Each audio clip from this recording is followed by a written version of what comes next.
Hey guys, तो कैसे हो आप सभी लोग। फाइनली मैं आ चुका हूँ एक और नई वीडियो के साथ। ये वीडियो मेरी थोड़ी सी लेट आ रही है ड्यू टू सम इशूज जो कि मैंने आपको कम्युनिटी पोस्ट पे बता रखा है। आई होप आप सभी लोग अच्छे ही होंगे। खैर गाइस, ये सब छोड़िए, पहले चलिए आप लोग ये बताइए कि हमारे देश के प्राइम मिनिस्टर के पास क्या आप लोग जानते हैं कि कौन कौन सी कारें हैं। गाइस, आमतौर पे आपको मोदी जी के काफिले में BMW 7 series, Mercedes Benz, Tata safari, BMW की X5, रेंज रोवर जैसी गाड़ियां आपको देखने को मिलती हैं। गाइस, आपने ये देखा होगा कि जब भी वो पब्लिक प्लेसेस में होते हैं तो हमेशा वो हमको एक लैंड क्रूजर की गाड़ी में देखने को मिलते हैं। पहले तो आप लोग इस फोटो को देखिए जो कि साल 2019 के, जो कि ब्रिटेन की एक रॉयल फैमिली पाकिस्तान में विजिट करते हैं तो हमको उनको मतलब कि इस्लामाबाद में उनकी जो गाड़ी की काफिले होती हैं वो कुछ इस तरीके से दिखाई पड़ती हैं। लैंड क्रूजर की कार ने उनकी रेंज रोवर कार को चारों ओर से घेर रखा था।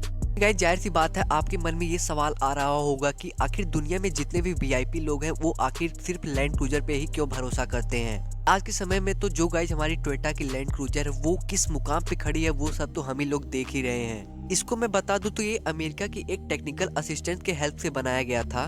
तो गाइस चलिए मैं आपको इस पूरे इंसिडेंट को एक पूरी तरीके से डिटेल में एक्सप्लेन करता हूँ। सब जानने के लिए हमको थोड़ा सा पास्ट में जाना होगा। साल 1936 में जापान और चाइना के बीच में वार की टेंशन बहुत ही ज्यादा दिन पर दिन बढ़ती जा रही थी।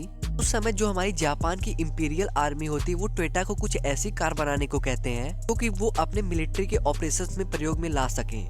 अगले ही साल हमारा जापान और चाइना के बीच में वार ही शुरू हो जाता है। Due to the lack of time Toyota जो मतलब कि जापानीज आर्मी को कोई बढ़िया सी कार बना के नहीं दे पाती है। मतलब कि साल 1942 में जापान की जो आर्मी होती है वो पूरी तरीके से फिलीपींस पर कब्जा कर लेती है। यहाँ से उन्हें एक मिलती है फिर विली जीप। मैं आपको बता दूं तो उस समय जो हमारी विली जीप्स होती थी वो बहुत ही सक्सेसफुल कार मानी जाती थी उस समय के वार टाइम के लिए। अमेरिका के पास ऐसे ही 6 लाख से ज्यादा हमारी जो भी विली जीप थी। नीज आर्मी जो हमारी फिलीपींस से चुराई इस विली जीप को वो टोयोटा के पास लेके जाती है और उनसे एक ऐसी ही डिमांड करती है कि हमको सेम एक ऐसी ही कार बना के दे।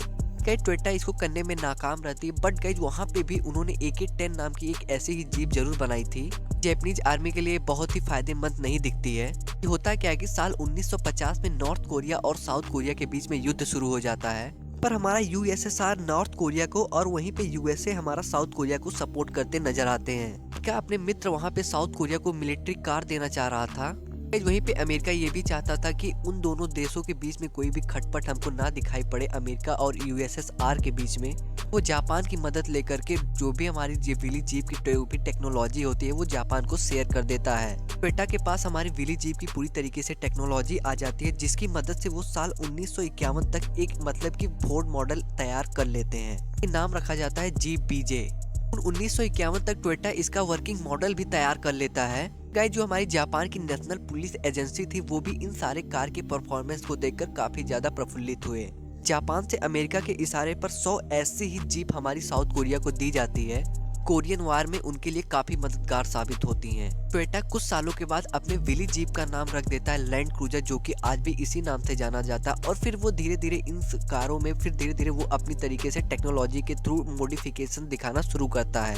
आने वाले सालों में इनको हमको मतलब कि कई सारे वर्जन भी देखने को मिलते हैं। 1955 में टोयोटा हमारे 2 नए मॉडल्स लाता है J20 और J30। अपनी कार को ग्लोबल एक्सपोजर देने के लिए अमेरिका के मार्केट में भी एंट्री ले लेता है। ये मिशन हमको उनका थोड़ा सा अनसक्सेसफुल देखने को मिलता है क्योंकि गाइस साल 1958 तक सिर्फ वो एक ही कार बेच पाते हैं। बट गाइस यहाँ पे अच्छी बात ये निकल के आती है टोयोटा अपने फेलियर के साथ अपनी गलतियों को भी सीख रहा था। गाइस ये सब समझने के बाद टोयोटा ने साल 1960 में अपना J40 मॉडल लॉन्च किया।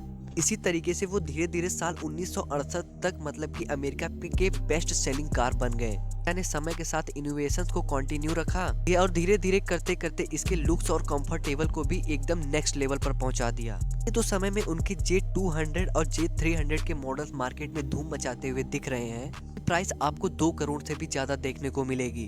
लैंड क्रूजर की तो जो हमारी मार्केट प्राइस है वो भी इतनी ज्यादा हाई है और उसी के साथ साथ उनकी जो मार्केट की वेटिंग है वो भी काफी हाई है कि वेटिंग टाइम आपको 3.5 से लेके 4 साल तक देखने को मिल सकता है। तो हमारी बात अभी तक तो हमारी बात होती है लैंड क्रूजर की हिस्ट्री की। बट गाइज अगर हम एक नजर वहीं पे रेंज रोवर और BMW पर भी डालें, ये कार भी आपको लैंड क्रूजर के कंपैरिजन में कहीं से भी पीछे देखने को नहीं मिलेंगी। गाइज उसके बावजूद भी अगर किसी VIP पर्सन को अपनी कार को मतलब कि व्हीकल में चेंज कराना हो तो उसको सिर्फ लैंड क्रूजर ही पसंद आती है। ऐसा क्यों, कभी आपने सोचा? सबसे पहले तो आपको ये बता दूं कि कोई भी इंसान मुंह उठाकर अपने भी जो भी उनकी कार है उनको आर्मर्ड व्हीकल्स में कन्वर्ट नहीं करवा सकता। सबसे पहले तो उसको गवर्नमेंट से अप्रूवल मांगनी होती है और उसके बावजूद ही वो उसकी प्रोसेस को आगे बढ़ा सकता है। गाइस यहाँ पर आपको ये भी ध्यान रखा होगा कि आप किसी भी कार को आर्मर्ड व्हीकल में कन्वर्ट नहीं करवा सकते। ये सिर्फ कुछ ही कारों में गिनी सुनी हमारी देखने को मिलती है। चलिए अब मैं आपको बताता हूँ कि आखिर कैसे एक नॉर्मल कार को आर्मर्ड व्हीकल में कन्वर्ट किया जाता है और फिर उसकी हम लोग टेस्टिंग कैसे करते हैं। सबसे पहले तो आपको मतलब जो भी कार है उसके मतलब की कंप्लीट फ्रेम को अंदर और बाहर से रीस्टोर किया जाता है। बम्पर को एक्स्ट्रा मजबूती दी जाती है। उनके टायर्स होते हैं उनको एक ऐसे मटेरियल से बनाया जाता है जो कि एक बुलेट की वार से भी ना फटे। सब कुछ करने के बाद जो हमारी कार होती है वो किसी भी एक्सटर्नल वार को झेलने के लिए तैयार हो जाती है। इसके बावजूद इस पे किसी भी फिर लैंड माइन्स और ग्रेनेड का इफेक्ट नहीं पड़ता है कि जो जितने भी हमारे सारे ग्लास होते हैं उनको बदल के लीड और पॉलीकार्बोनेट के भी मिक्सचर के ग्लास लगाए जाते हैं। पूरी तरीके से बुलेट प्रूफ होते हैं जो कि गाइज हमारे 500 से भी ज्यादा राउंड फायरिंग को सह सकते हैं। अगर मैं यहाँ पे आपको बता दूं तो आप दुनिया की किसी भी कार को उठा के देख लें, बट गाइज यहाँ पे एक बात हमारी आती है रिलायबिलिटी की, तो वहाँ पे आपको टोयोटा की लैंड क्रूजर नंबर 1 पर देखने को मिलेगी। गाइज हम लोग वहीं पे रिलायबिलिटी से आगे बढ़े तो लैंड क्रूजर में हमको एक डिस्क्रीज्ड अपीयरेंस देखने को मिलता है। अदर कार में आर्मर्ड व्हीकल बनने के बाद आमतौर पे नहीं देखने को मिलता है। एग्जाम्पल के लिए अगर आप लोग थार और रेंज रोवर की जो भी हमारी आर्मर्ड व्हीकल्स होती है अगर उनको देखेंगे तो वो इतनी ओवरलोडेड लगती है किसी भी व्यक्ति द्वारा दूर से ही पहचाना जा सकता है। गाइस वहीं पे जो हमारी लैंड क्रूजर होती है उसको मतलब कि एक आर्मर्ड व्हीकल बनाने के बावजूद यानी कि बुलेट प्रूफ बनाने के बावजूद भी अपीयरेंस में कुछ खास फर्क हमको देखने को नहीं मिलता है। ये किसी भी मतलब कि दूर से देख के नहीं पहचान सकता कि उस कार में कोई आम आदमी जा रहा है या तो फिर वीवीआईपी। ऐसे टाइम पर जब भी हमारे देश के प्राइम मिनिस्टर किसी भी बाहर देश में जाते हैं तो वो अपने कार का जखीरा ले जाना ही पसंद करते हैं। सिक्योरिटी रीजन की वजह से बहुत ही इम्पोर्टेंट है। इस वजह से आप लोग कमेंट करके बताइए कि आपकी नजर में कौन सी कार ब्रांड सबसे मतलब की रिलायबिलिटी होती है और जो कि सबसे कंफर्टेबल होती है। आई होप आप लोग समझ गए होंगे कि आखिर क्या हमारी सिक्योरिटी टेक्निक्स होती हैं। अगर वीडियो अच्छा लगा तो प्लीज वीडियो को लाइक कर चैनल को सब्सक्राइब कर दे। तब तक के लिए जय हिंद जय भारत। हम लोग मिलते हैं नेक्स्ट वीडियो में।